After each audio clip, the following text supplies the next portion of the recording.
You are on India Today podcasts and you are in the Sledging Room.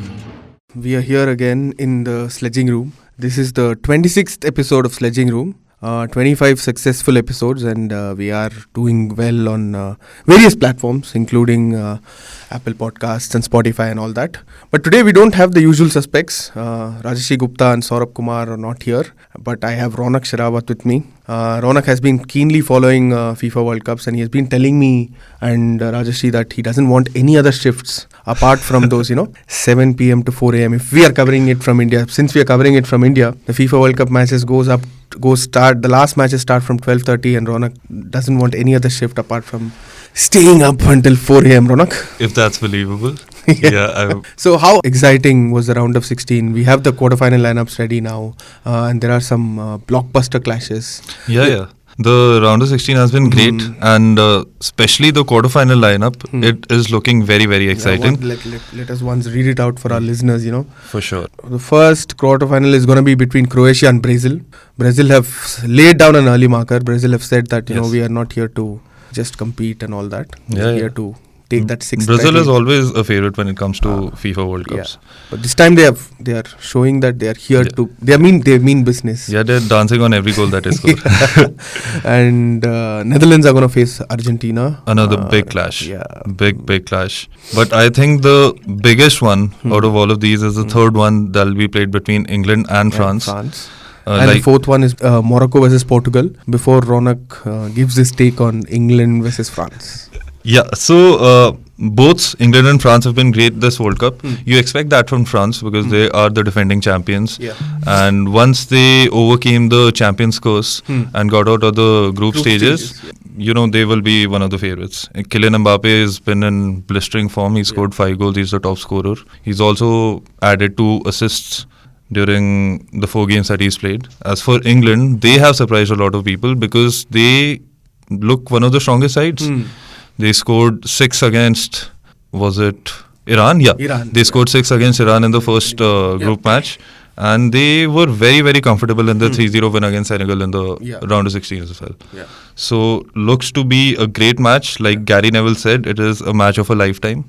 And all eyes will be on this match on 11 December. Yeah, what, Ronak? Are you scared of getting into the, addressing the elephant in the room? Huh? Ronak, for everyone, he's not a big Manchester United fan. He is a Chelsea fan. Yeah. But he has a couple of colleagues around who are big Manchester United fans and who I don't know whether they're happy with Ronaldo's exit or not. But once again, Ronak, tell me, is Portugal and Manchester United better without Ronaldo?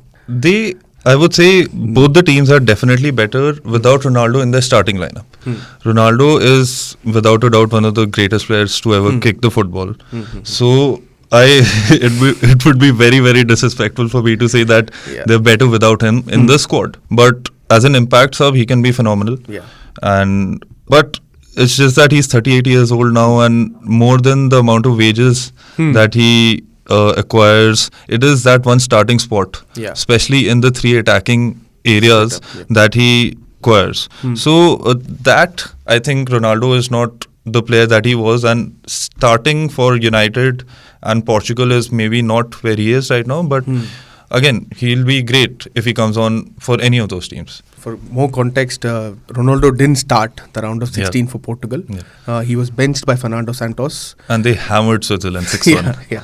So that is where I'm coming. So we saw how Portugal started their campaign. Those tight wins again, and Ronaldo. Everything was Ronaldo. He was the focal point, and I read a piece where it was beautifully mentioned.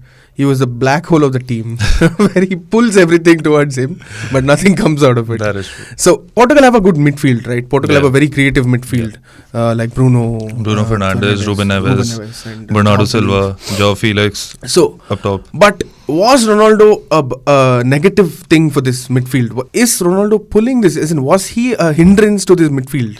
Was he pulling this team down a bit? So the thing with Ronaldo is, because of his age, he is not as quick as he was earlier. So when it comes to teams pressing the opponent in their own half, he cannot do that anymore. So you need younger players who are faster and who have a even though we know that Ronaldo is super fit, but he cannot press as well as, say, a Diogo Jota can press, or a João Felix could press, or a Rafael Leao, Goncalo Guedes, the guy who just came in, Goncalo Ramos. These guys are young and they can press the team, which is the style that both United and Portugal play with.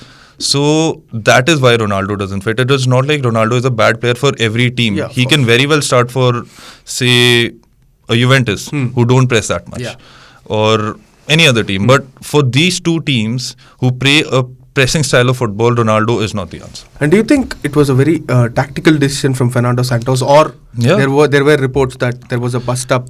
No. There was some misunderstanding. So Fernando Santos has been Portugal's coach for the last 8-9 years. 7-8 years. Yeah. So he knows Ronaldo in and out. Ronaldo has a great relationship with him. So he is the man who can take this kind of decision and not be, overly questioned about it from Ronaldo. So I think that was a great call. The guy he bought on for Ronaldo scored a hat-trick.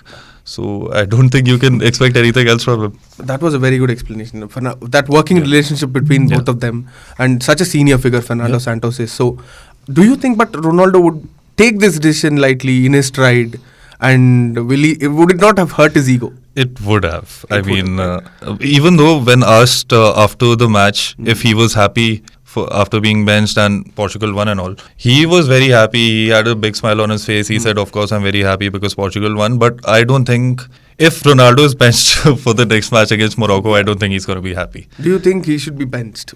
He should definitely be benched. What Ramos did with the hat-trick. The guy who just scored a hat-trick, if you don't start him in the very next game, I don't think it's justified to him more than Ronaldo. So I don't think Ronaldo deserves a place in the starting 11 as of now. But all of that can change if he performs really well when he's brought on in the next match. But like you said, since these matches can tend to go head into extra time and then to penalties, he can be a very good impact sub, right? Yeah, and especially now that you can make 5 subs.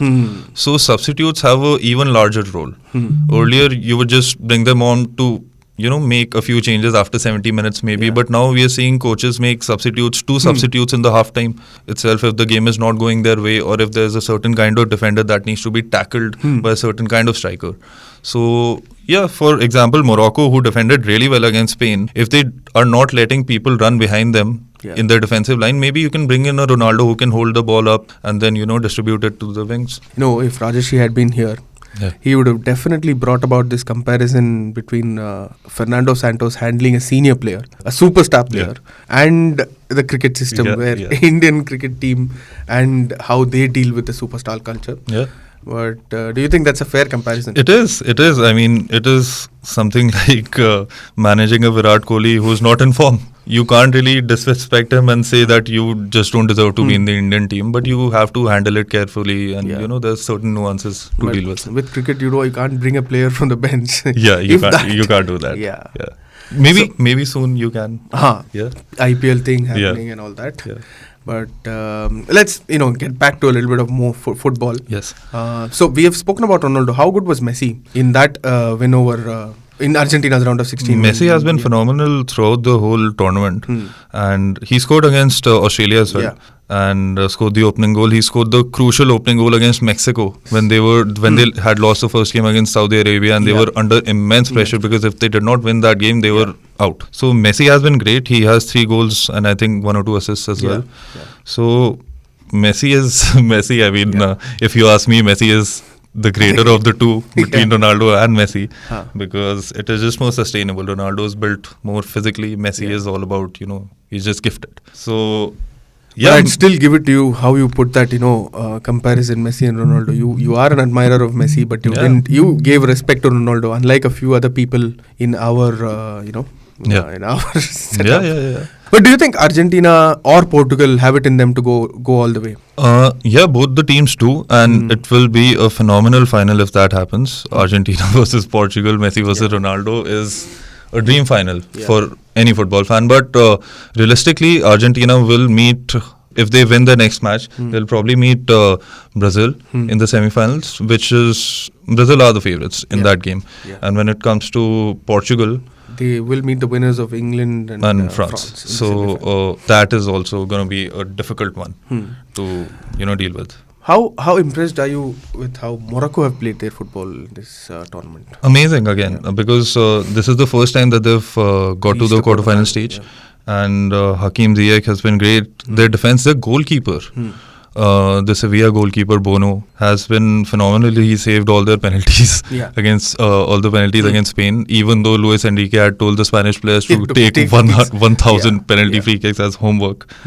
So yeah, Morocco have been great. They are the one team, because this time it seemed like there is no surprise team like last time there was Yeah. Costa Rica, So, but this time Morocco are that team. What do you think is the reason for the downfall of teams like Spain and Germany? Yeah? Like Spain were expected, they had a young squad.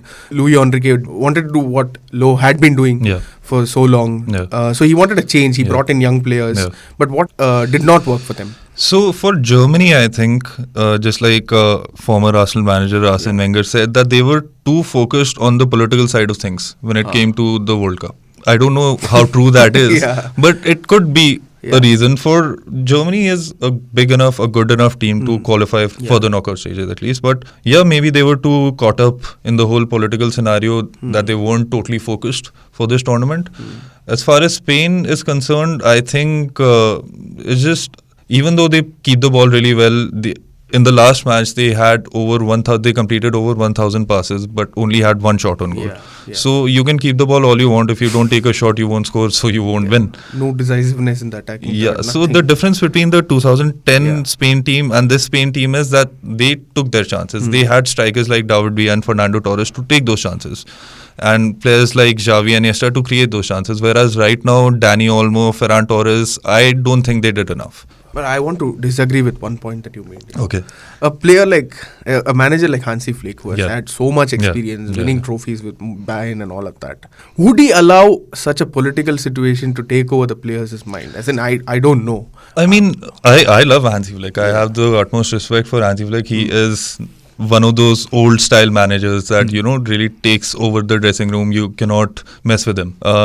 But again, you could see in their opening match they covered their mouths and all. So they are trying to send a political message out. They wanted to wear the One Love armbands. So even though it doesn't take up all the space, but it does take up some space in your mind, and you're not completely just focused on football. You have other things going on in and around. Right before the match starts, they were told that you can't wear those armbands, so they had to switch to this gesture. So I think that maybe sort of set them off. Talking about distraction, will this Ronaldo issue affect Portugal going forward? I mean, if it had to affect them, it would have affected them right now. But I think like you said, the manager is managing the situation. The coach is managing the situation very well with Ronaldo. And if Portugal continue to win, and Ronaldo himself must have seen, he is the captain of the team by the end of it. Yeah. So he must have seen that the team is playing well and they are progressing by the end of it. The goal is to win the World Cup, not for Ronaldo to play every match. Of course. So I think, and there was respect shown when Pepe course. handed the captain's armband when he was coming on. Yeah, so And I mean, fans loved it. I don't, especially as fans, we might be critical, but when it comes to players, The dynamics, they know each other. They know what is going on. I think most of those players have Cristiano Ronaldo as their idol when they were growing up. So nobody is going to disrespect Ronaldo. It's just how Ronaldo reacts to the whole situation which will set up the whole scenario when it comes to Portugal. We've spoken in length about this round of 16 thing, but let me directly go to the finals. Yeah. Whom do you think will be your two finalists? And maybe let's predict something. Na? Give your get yourself in the hot seat. Give me the winners of all the quarterfinals. Whom do you think will win the quarterfinals from here? Croatia, Brazil. Croatia, Brazil, I think Brazil are going through. Croatia did not look good in the round of 16 as well. Netherlands, Argentina. Now. Don't let your heart say this answer. Let your mind say this answer. I think Netherlands will win. Netherlands will win. Netherlands will win. They've been playing really good football. I've seen all these cricket fans, and even in football, I think it's a common phenomenon. There's a phenomenon called reverse jinxing. I think you've maybe done I'm doing here. that. Maybe I'm doing that. Yeah. I mean, I would want Argentina to go through, but I think Netherlands will be a bit too strong for them. England, France is, I mean, I think whoever wins this match wins the World Cup. Okay. So he has answered the last question, Sida. Yeah. But you think the winner of the England France will win the World Cup? Yeah. But I think if you want like an answer? Yeah, no, just I predict. think France go through, Portugal go through, then Netherlands, Brazil go through, France versus Portugal, France go through. It's a Brazil-France final, and then you don't really know. Oh, there you have it. It's all given for all the listeners. But just people who are listening to this, just note this down and hold Ronak accountable. He can be available. He can be found on Twitter. I'll give you the Yeah. Attack me on Twitter. Yeah. So, addressing another elephant in the room, Yeah. Ronak. We have talked about, like, we just touched upon this topic a little while ago, like senior players and what they have been going through, regardless of the sport. When it comes to cricket, a player like Rohit Sharma, he has been going through a lean patch. We all thought that things would change when he took over captaincy in all three formats. But has that been burdening him too much? And we saw how he played in the T20 World Cup. Even in the first ODI against Bangladesh, he couldn't get going and we lost to Bangladesh after 7 years. So is it time for Rohit Sharma to take a step back, at least in a couple of formats or one format? Yeah, maybe because it does seem to be affecting his performances a lot. Especially we saw this in the one-off test in England. Then we saw it in the Asia Cup. Now the T20 World Cup. Now losing to Bangladesh in the opening match. So you can see that it is sort of affecting him a little bit. Yeah. So maybe a change of captaincy is the best thing for him, or maybe he can just step down captaincy for a couple of series, see how others do when it comes to taking over as captaincy, and then maybe you can take a call, because there is still a few months left for the ODI World Cup. And are you suggesting he step down from captaincy from the ODIs before the ODI World Cup? If you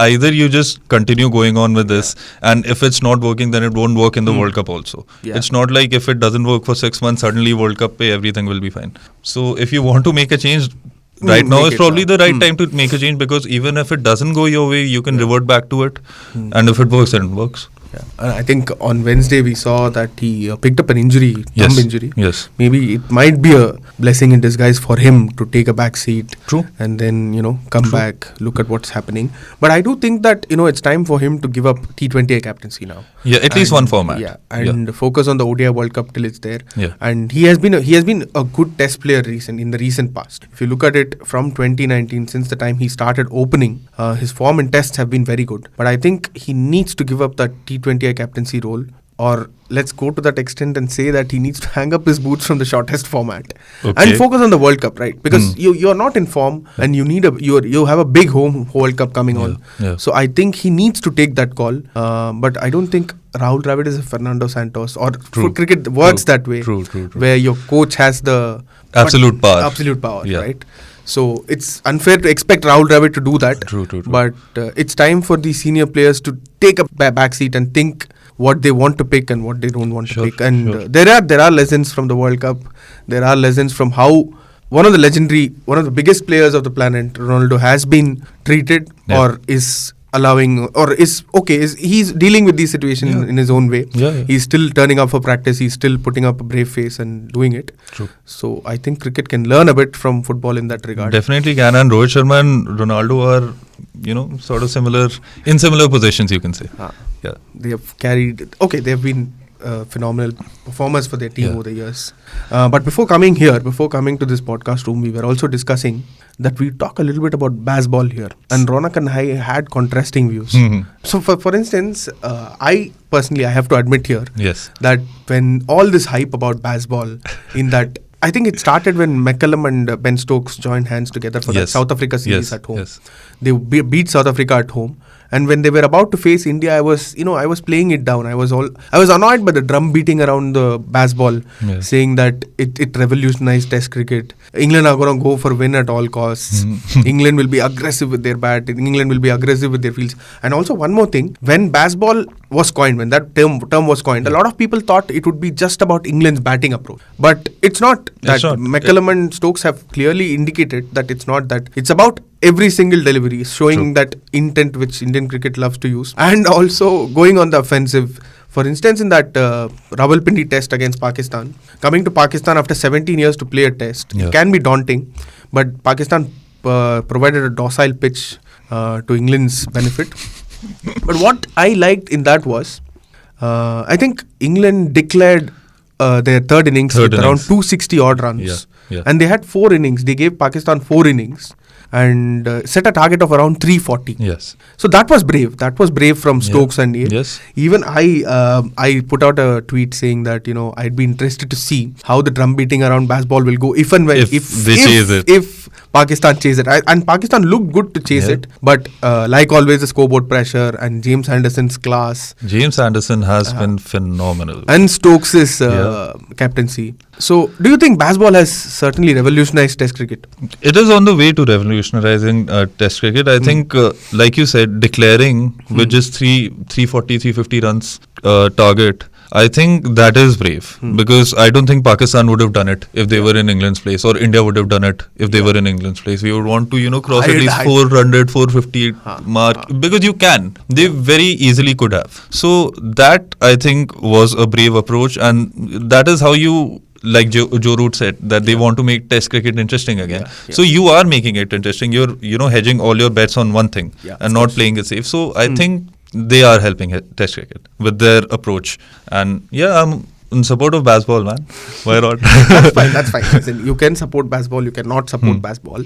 But I find this, you know, saying that baseball only brought about this change has made Test cricket interesting. These arguments, you know, a little annoying to say the least. You can't just say that they are the only ones. They are a part of it, maybe a big part of it, but not all of it. For instance, when Ravi Shastri joined hands with Virat Kohli for the first time in 2014, I still remember in Adelaide against Australia, against a strong Australian attack, India were, I think, chasing around 330 or something. And we could have played for a draw, but Virat Kohli and Ravi Shastri played for a win.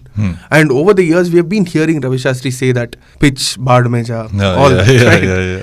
So it's unfair to say that Ben Stokes and McCullum have been have revitalized Test cricket. Rishabh Pant, for instance, did it in Gaba. Yes. And Virat and Ravi Shastri combo have been doing it. So I think it's a bit unfair. You can like or dislike baseball, but don't say it's the ultimate thing. But I think the only difference between the comparison between Shastri and Kohli and this is that India does it in patches. When, you know, there is a situation where you think ki, 19 piece hai, we can maybe hedge our bets towards one side because it could turn towards any side. But England, they're always at it. Even, I think the next match they'll play with the same intensity. And if they have to declare again at 300, they will declare at 300, which I don't think even Shastri and Kohli would do. You know, back to back. And if it works once, okay, it worked once, but so, you know. I hope England have the resources to score 300 if at all Pakistan, you know, come up with a spin-friendly pitch as they promised. And I think Pakistan also need a pitch like that because they are still in contention for the World Test Championship. And the first Test pitch was such a disappointment for Babar Azam and Ramiz Raja. But I think they will come up with a better pitch in the coming days. So hopefully they do. So there's plenty to look forward to as well, right? This week, it's going to be action-packed for World Cup, matches. India, Bangladesh, England, and also the Badminton World Tour finals where HS Pranoy is the only Indian representing. So there's plenty to look forward to. With that, we are signing off from this episode of Sledging Room. But we'll come back with lots more. December has never been this busy, you know. December, there will be Boxing Day test matches and all that. But since the World Cup is happening in the middle of a season, this December is action-packed. And we are here to bring you all the updates from what is going to happen in the quarterfinals and the semi-finals in the next episode of Sledging Room. Before we sign off, we want to address one more important thing. As we are doing this podcast with so much passion and interest, we would definitely welcome feedback from your side. And if you want to reach out to us, you can email us on pods@indiatoday.com and ping us on 8588966996. I'll repeat that number, 8588966996. Also, if you're consuming our podcast on Spotify, Apple Podcasts, Google Podcasts, etc., you can always rate us and leave comments. We'll be happy to read them and we'll be very interested to know how we are doing. You are on India Today Podcasts and you are in the Sledging Room.